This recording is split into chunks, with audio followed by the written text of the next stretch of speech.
los medicamentos no se entregan, ¿no? Sin embargo, nosotros estamos trabajando con el salud para que pronto los pacientes de salud que hacen uso de los servicios públicos no tengan esa restricción. Pero al día de hoy, esos medicamentos no están garantizados para ellos. Entiendo de que sí ha habido esas prácticas de que teniendo medicamentos e insumos no se estaban entregando y eso está en investigación. Claro que es una falta muy grave, es más, yo creo que todos coincidimos de que linda con un acto delictivo, ¿cierto? Y la investigación ya... La asistencia, claro, ¿no? claro, Porque sí. puede llegar una persona grave. Entiendo que en este reporte que realiza el enfermero, digamos, con el aporte de testimonios de otros pacientes, se denuncia que incluso un bebé murió ahí por falta de atención y porque no pudo ser trasladado a tiempo, ni siquiera en ambulancia, hasta el hospital más cercano, que es el Hospital María Auxiliadora. Sí, ese es un caso que se dio el año pasado, es un caso que está en manos de su salud. Ya está en la fase final de investigación porque es bastante difícil demostrar qué es lo que sucedió cuando no necesariamente ese tipo de situaciones se escriben en las historias. Estamos en la fase final de investigación. Pero más allá de los casos malos que hay, que de hecho los hay y agradecemos muchísimo que la ciudadanía se empodere, sea valiente y denuncie estos casos, y aprovecho la oportunidad para decir que tenemos ya está abierta la línea 113, ¿no? Y muy pronto va a haber más ventanillas disponibles durante las 24 horas para que las denuncias de ese tipo o las felicitaciones también sean canalizadas por esa línea, y eso nos va a ayudar a tener a los cuerpos de gerentes cada vez más atentos y siempre poniéndose en el lugar de los pacientes, ¿no? Claro, la empatía es muy importante. De hecho. ¿Se va a tomar alguna acción en contra de los funcionarios per se? Digo, De hecho la que sí. directora, el cuerpo De hecho que sí, administrativo. estamos en la investigación. La próxima semana se cierra y de hecho que tenemos que tomar decisiones porque, insisto, hay un problema de gerencia en ciertos lugares, ¿no? Que no es una gerencia acorde a los recursos que manejamos ahora y acorde a la política que necesitamos impulsar y creer, ¿no? Porque sí es posible en una red pública dar servicios de alta calidad. Tenemos hospitales y centros de salud de primer nivel en Lima que son un ejemplo, ¿no? Y queremos convertir a Lima metropolitana como un ejemplo para todo el país. La responsabilidad de los establecimientos de Lima recae en el Ministerio de Salud. El Ministerio de Salud tiene 4 DIRIs, o sea, 4 direcciones de redes integradas de salud, ¿no? Una en norte, otra en este, otra en centro y otra en el sur, y tenemos 27 hospitales que tienen una gerencia autónoma, son unidades ejecutoras, ¿no? Que tienen la responsabilidad de gestionar bien los recursos para dar una buena atención. En otras palabras, toda la red pública está en manos de 27 más 4 gerentes, ¿cierto? A quienes les tenemos claro las metas, les tenemos claro el compromiso de la calidad, de la humanización que tienen que garantizar en su rol de gestores, y cuando hay desviaciones de este tipo, de hecho que los gerentes tienen que responder por eso. Ayer hemos escuchado al Premier del Solar hablar de la humanización de la salud y precisamente entiendo que se refiere a casos como estos, ¿no? En la práctica, porque este fue el anuncio macro, ¿no? En la práctica, ¿qué acciones se van a tomar? ¿Qué políticas van a cambiar? ¿Qué cosas van a dar un giro de 180 grados para que hechos como estos no se vuelvan a repetir?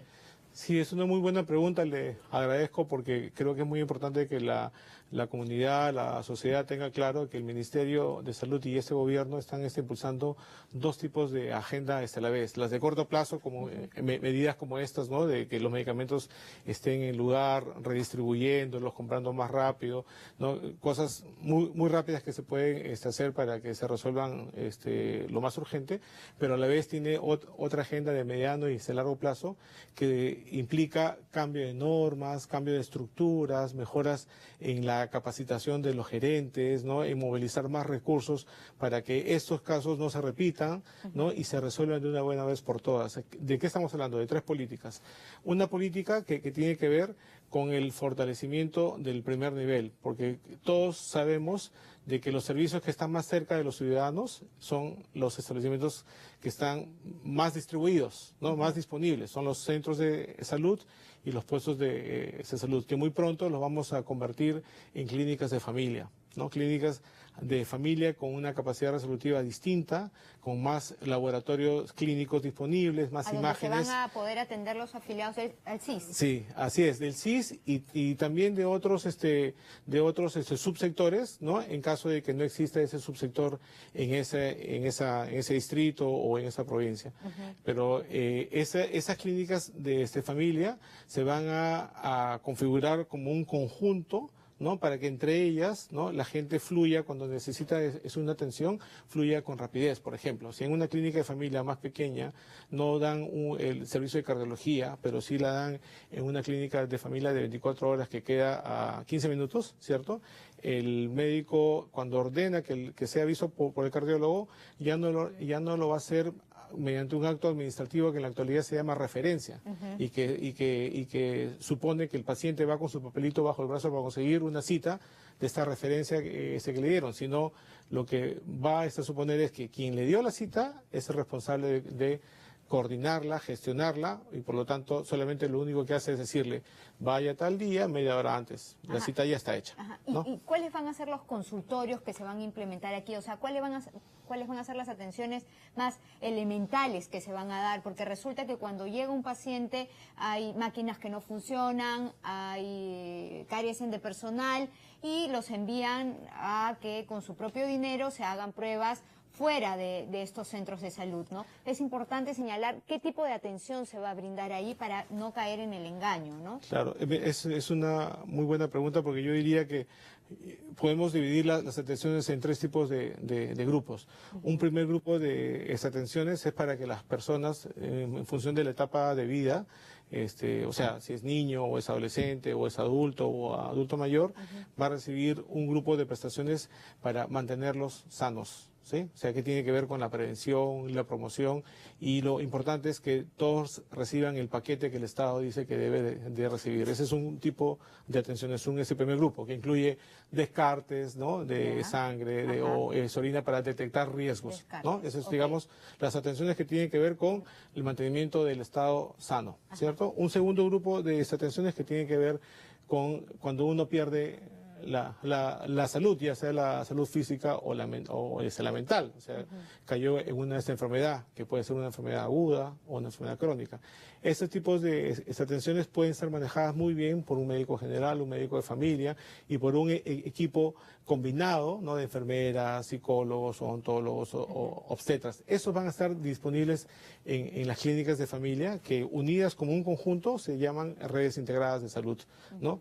Si es que el conjunto no logra tener todas las prestaciones que necesita una persona que perdió la salud, van a ser derivadas a un hospital, ¿sí? Pero con la diferencia de que no van a ser derivadas trasladándole la responsabilidad al usuario, al paciente, sino asumiendo esa responsabilidad la red, ¿cierto?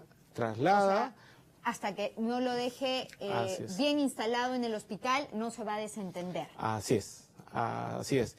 Y el profesional de la salud. Así es. Y eso no solamente es bueno para los ciudadanos y para los usuarios, sino también es bueno para el sistema. ¿Por qué? Porque cuando no se hace eso, ¿cierto? Lo poco que le hicieron acá, ¿cierto? No se conoce acá, ¿no? Y entonces, ¿qué es lo que sucede en la actualidad? Que el equipo que la atiende acá le vuelve a pedir todo de nuevo, ¿no? De nuevo. Entonces, al trabajar de manera coordinada, ¿no? Y eso estamos trabajando para que la historia clínica electrónica esté disponible acá y acá, ¿no? Y los registros de la atención que se dieron en las clínicas de familia estén disponibles en el hospital y al revés. Entonces, ¿eso qué hace? De que la atención continúe. ¿Sí? Que ya los pacientes no se tengan que someter a dobles pruebas, a doble interrogatorio para saber qué es lo que tuvieron, ¿cierto? Porque ahí están los registros disponibles. A dobles gastos. Así es. El Estado gasta más y los pacientes, en caso de que no sean asegurados, también. Esa es una transformación muy importante que nuestro país va a poder ver muy pronto. En estos próximos 5 años se van a ver ya esas características del servicio de salud, porque tenemos un programa... La gestión del presidente Vizcarra da para 2 años y medio más, pero ustedes están, digamos, avisorando un horizonte a largo plazo, de 5 años. Claro que sí, porque cambios como estos no son tan rápidos, ¿no? Cambios como estos implican mucho esfuerzo, ¿cierto? Pero un esfuerzo. ¿hasta dónde, digamos, pondrían ustedes la primera, la segunda, tercera, cuarta piedra para entenderlo mejor y no trasladar la responsabilidad al próximo presidente, que no sabemos si le guste o no el trabajo que ustedes van a ir realizando? Muy buena pregunta. Bueno, en primer lugar, lo que a nuestro país le hace falta también es la continuidad de este tipo de políticas, ¿cierto?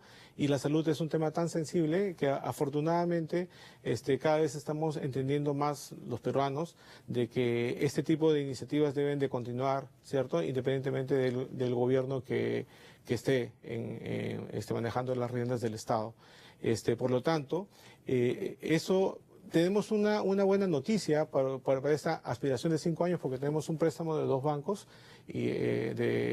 multilaterales. Estoy hablando del Banco Interamericano de Desarrollo y del Banco Mundial, que tenemos un préstamo de $250 millones, ¿no? Y con un aporte del país de $65 millones, están protegiendo, digamos, este cambio, esta transformación de la red pública, ¿cierto?, de servicios de salud en una red más orientada a la gente, más concreta, más humana, ¿cierto? Y sobre todo más eficiente, ¿no? Este programa, independientemente de quién esté en el gobierno, tiene compromisos, ¿no?, con el Estado peruano, y independientemente de quién esté en el Ministerio de Salud, este programa tiene compromisos anuales, ¿cierto? Y nosotros vamos a iniciar en 6 lugares en el país. Acá en Lima, en Loreto, en Huancavelica, en San Martín, en La Libertad, ¿sí? Y este año, y cada año hay, digamos, más primeras piedras, ¿no? Este año son primeras piedras en estos 6 lugares. Es un esfuerzo que cuesta, claro que sí. Como le dije, tenemos 2 agendas, la agenda de cortísimo plazo y esta agenda de mediano plazo, que va a suponer un cambio importante en la manera como se organiza y se entregan los servicios de salud a las personas, ¿no? Entonces, en cuanto a la agenda de corto plazo, ¿cuáles van a ser en concreto los cambios más sustanciales que va a percibir este mismo año el asegurado? Sí. ¿No? ¿Al CIS? Asegurado al CIS, sí. Así es. De hecho, en la red pública no solamente se atiende al asegurado CIS, también se atiende el que no es asegurado, el que no tiene ni salud, ni privado, ni CIS. Pero como en el caso de hoy, también hay un grupito de personas que, siendo asegurados de salud, también llegan a la red pública del Ministerio de Salud. Nuestro compromiso, el compromiso de nuestra ministra y el mío como viceministro, es que en este año, en Lima, ¿cierto?, se convierte en un ejemplo de una red que no tenga la gente que madrugar para conseguir una cita. Ese es uno. 2, estamos trabajando, y ya lo hemos logrado en algunos lugares de Lima, de manera silenciosa, ya están allí, ¿cierto? Hay un caso de Puente Piedra que sería Cuéntenos bueno. ¿En qué hospital sucede eso? Puente Piedra. En Puente Piedra sucede ya, de hecho, ya venía sucediendo hace 3 años en el Instituto de Niños San Borja, de donde ha salido nuestra ministra para este cargo que ocupa ahora. No hay colas, la gente no madruga. En el Hospital Villa de El Salvador, que es un hospital nuevo, tampoco hay colas, la gente no madruga, ¿cierto? En el 2 de mayo. Yo hace 3 días estuve allí, ¿cierto? ¿Por qué? Porque hay muchas herramientas, no solamente tecnológicas, sino también cada vez hay gerentes que entienden, ¿no?, que se comprometen y que sacan adelante este tipo de medidas, que no son medidas que cuestan al inicio, pero después, que cuando el mismo personal ve que sí es posible, se sube al carro y lo mantienen, ¿no? De eso hay en Lima algunos casos, ¿no? Estamos trabajando para que eso sea, digamos, reproducido rápidamente, a propósito de que vamos a terminar en Puente Piedra con un paquetito de medidas tecnológicas y organizacionales para que eso se replique rápidamente en los hospitales generales de Lima y luego en los hospitales especializados. También estamos trabajando para que haya desembalse de cirugías, ¿sí?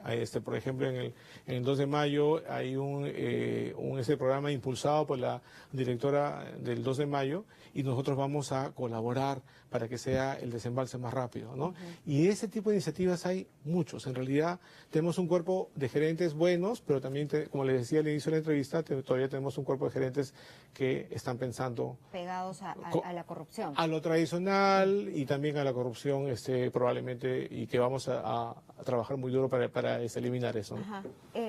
Doctor, otra cosa que es inconcebible es que en hospitales del Estado se encuentren, pues, bichos, cucarachas, roedores, como también se ha ido reportando a través de denuncias nuevamente ciudadanas, porque son los propios pacientes quienes con su celular captan el preciso instante, si no sería casi imposible que un periodista logre obtener esas imágenes. ¿Cómo se va a fiscalizar que en un área de posparto, por ejemplo, donde una madre recién parida está amamantando a un recién nacido, no hayan cucarachas o bichos que de ninguna manera deberían estar ahí, ¿no? Mire, nuestras políticas de fumigación y mantenimiento de la limpieza son claras, ¿sí? Sin embargo, nuevamente, en ciertos lugares donde hay problemas de gestión convivimos con ese tipo de problemas, pero yo, por ejemplo, creo que nos queda claro que en aquellas instituciones que están muy bien, que tenemos muy buenos gerentes, eso es impensable que suceda, ¿no? Impensable, ¿cierto? O sea, sí, Red Pública, que está muy bien y que es impensable y que es bueno resaltar, porque creo que es muy importante que la ciudadanía entienda que no podemos satanizar a la Red Pública, que no, más bien lo que necesitamos es una comprensión de que hay un esfuerzo, de que hay un esfuerzo para ir transformando la Red Pública en una mejor, ¿cierto? En la que nos merecemos los peruanos. Y de hecho, por ejemplo, hoy, en el caso de esta denuncia que hubo, o el día de ayer, perdón, en el hospital Hipólito Ystuñanue, la Dirección General de Salud Ambiental fue muy rápidamente, ¿cierto? Y está ajustando el plan de asistencia y de acompañamiento para que los hospitales hagan eso de esta manera más regular y más segura. O sea, esa fumigación sea buena, que esos roedores, insectos en los pocos hospitales que aún conviven con eso o que estarían conviviendo con eso, no vuelva a suceder, ¿no? Seguimos trabajando, insisto. Yo creo que todos entendemos que estamos en un periodo de transición, ¿no? Y más bien déjeme contarle de la segunda política de mediano plazo, porque le he contado de una de ellas, que es la de cómo transformar las clínicas, estos actuales centros y postas en clínicas de familia, ¿no? Que trabajen como red integrada con los hospitales. Una segunda política tiene que ver con la renovación de la infraestructura hospitalaria, ¿sí? En la actualidad en el país tenemos 176 hospitales y en la actualidad tenemos como un programa de inversión, ¿cierto? La renovación este año de 20 de ellos, ¿sí? Como por ejemplo, ¿en qué hospitales? El Hospital Vitarte en Lima, ¿cierto? En provincias, el Hospital Regional de Moquegua, el Hospital Regional de... ¿Qué se va a renovar puntualmente? ¿Camillas? Todo el hospital. Es la sustitución del hospital. Es tumbar el antiguo y fundar uno nuevo. Estos hospitales están viniendo con un programa de modernización de la gestión, porque como todos estamos de acuerdo que hay un problema de gestión, ¿no? Estamos trabajando en el marco de un programa que tiene la Presidencia del Consejo de Ministros de Modernización de la Gestión Pública. Estamos empezando a trabajar para que la gestión de los hospitales sea moderna y para que los hospitales de este lado empiecen a trabajar con las clínicas de familia, que es un tema que hay que motivarlo, hay que empujarlo, ¿no? Y darle herramientas. Esa es la segunda política, una modernización de la gestión hospitalaria para que la atención sea más humana, oportuna, que los equipos no se dañen, los equipos que tienen que ver con los rayos X, la resonancia magnética, el tomógrafo, el ecocardiograma, ¿cierto? Ese tipo de servicios no pueden ser interrumpidos porque el equipo no fue mantenido. Estamos trabajando para eso también en lineamientos, en presupuesto, para que eso cada vez sea menos, digamos, menos problema, ¿no? Hay un tema que no quiero que se me escape, viceministro, y también tiene que ver con población vulnerable, y no solo en nuestra capital, sino también al interior. Las estadísticas dicen que el 53% de servicios de salud no tienen la cantidad de sangre suficiente para salvar la vida de manera oportuna de la gente, y que el 62% de muertes maternas se deben precisamente, se dan en el proceso de parto, ¿no? Y tienen que ver con problemas de banco de sangre, ¿no? ¿Se ha pensado hacer algo al respecto? De hecho, justamente en este programa que le comentaba, que estamos trabajando para las redes integradas, hay un componente muy fuerte que más o menos absorbe el 60% del presupuesto del programa. Porque la estadística es altísima, claro que 62%, sí. O sea, Sí. 6 de cada 10 mujeres en las zonas altoandinas mueren porque no hay cómo hacerle una transfusión de sangre a tiempo. Mire, ahí hay un avance como país. De hace 5 años teníamos una razón de muerte materna de 160 muertes por cada 100.000 nacidos vivos, ¿cierto? Y ahora estamos en 63. En 5 años ha habido una reducción rápida, ¿no? Y ahora lo que necesitamos es seguir bajando, pero básicamente por ese tipo de factores, ¿no? En este programa que le digo, estamos trabajando una red de banco de sangre muy fuerte, ¿no?